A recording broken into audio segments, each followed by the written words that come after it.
The #1 Skyblock server is releasing, and you are just in time because the server is releasing tomorrow, May 31st at 3 p.m. Eastern. And to go ahead and kickstart the season, I'm giving away the top rank, the enchanted rank over here on the server. All you have to do to enter is go ahead and subscribe to my channel and comment your IGN down below, and one lucky winner will be picked. And if that's not good enough odds for you, the server itself is actually giving away a ton of items like ranks and currencies and loot boxes in their Discord. So make sure to go ahead and join that. I'll leave the Discord down below in the description. Now let's get into the showcase for the brand new season. We go ahead and actually create our island. Just a quick little test island. We have a void island or a floating island. Let's just go ahead and go to floating island. And now this is where you will start off at. But if we go ahead and right click our sword, you guys will see it's actually an Omni tool this season. They are reverting Skyblock a couple seasons back, which was super successful, and they brought back Omni tools. So there's the Ho Omni tool, the pickaxe, as well as the sword, and every single one of these are going to be extremely important. So if we actually go ahead and check out a couple of enchants, you guys see we have typical fortune, speed, haste, coin greed. Then once you get to a certain level, for example, the beehive enchant here requires tool level 125, and the price to upgrade it is actually rubies. Now the economy is going back to coins and rubies this season, as well as shards. But for example, in the sword, if we go ahead and check it out, you unlock ruby greed, so the chance to find a large pouch of rubies and grinding, and that is actually unlocked at tool level 10. So it's important to go ahead and actually space it out and do all the farming as well as the mining and the sword as well. So like some more Ho enchants, the flamethrower gives a ton of money, magic for boosters, momentum for enchants, zombie apocalypse, spawn zombies to help farm crops, meteor shower, turret, Thor, and the final enchant is required at tool level 400. So there's plenty to go ahead and grind for. And this is actually credit finder. You get free credits you can use on the store. So essentially saying if you log on, you hop onto the server and you grind and get the top tool level, you can win free money. And then for pickaxe, there's efficiency, speed, haste, and treasure. And the sword, there is a ton of enchants as well. So the combo, key finder, ruby merchant, second hand, deep frenzy, chance to get 2 times the rewards, the rampage enchant, chance to attack mobs killing the entire stack, reaper, mob aura, lightning, mirror. So on start of the world, it's important to get as many spawners as possible and get an XP grinder down and going. And actually, as a matter of fact, if you're playing on Alpine and you search up enchanted MC and you right click on it, you can actually auto click. It's super nice. As long as you don't go AFK, you can auto click, so you don't have to break your finger from clicking for hours a day. So it is super nice to go ahead and use that. Now if we actually go ahead and do slash progression, let's see, there is spawner progression as well as farming progression. Now farming is super important, so if we go ahead and check it out, the very first tier is potato, and then carrots, beetroot, and then netherwort. So you'll want to go ahead and make a massive potato farm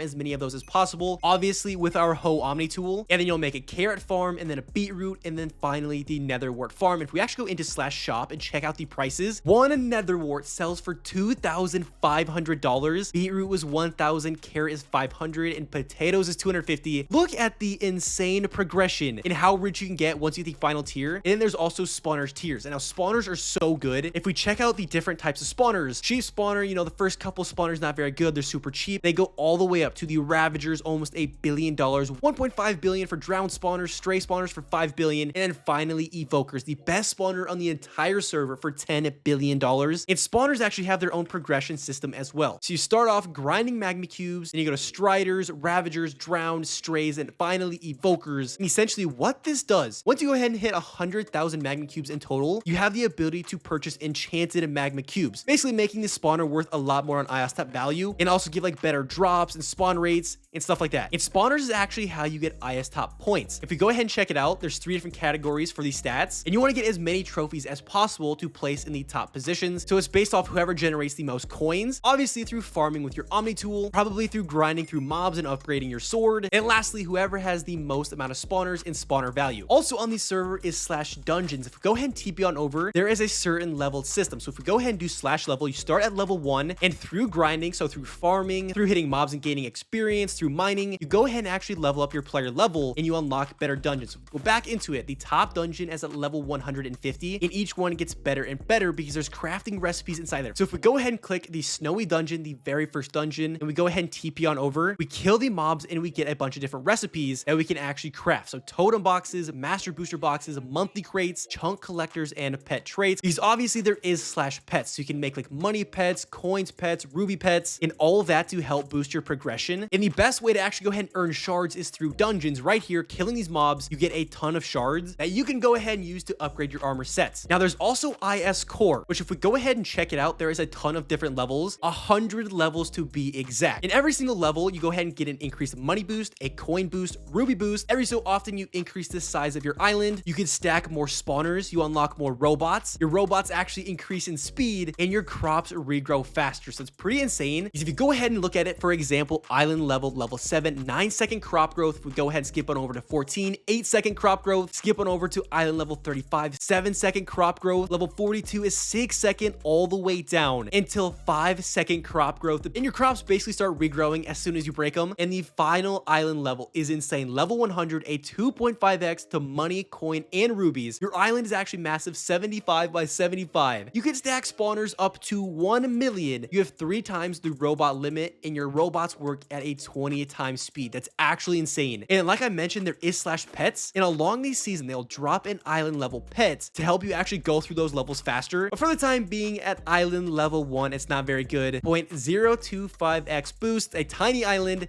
so it's definitely worth grinding out. And now a couple more things. There's actually a revamped /pass system, as well as a revamped voting system. There's actually voting streaks that give you better rewards now, as well as a vote crate loot box, which is pretty insane. As long as you're active and continue to vote and play the server, you get better rewards. And in the revamped pass system, there's a diamond tier, which gives you a diamond reward for every 5 premium tiers. And now all the challenges that you're actually given will be based off of your tool level. So you get 5 challenges at a time. And for example, if you're currently tool level like 150, one of your challenges might be proc the flamethrower enchant 20 times to get experience for your /pass, and you can unlock rewards that way. You know, if I haven't convinced you guys to go ahead and log on, if you win Island Top number 1, it's going to be a competitive season, but whoever wins Island Top number 1, the entire team actually gets a customized tag that only those people will have access to. You basically flaunt against the rest of the server that you're the top player on Skyblock, which is pretty insane. That's going to go ahead and do it for the Skyblock showcase. Make sure to hop on using my IP, Hxroic.enchantedmc.net, May 31st at 3 p.m. EST, and I'll see you guys all then.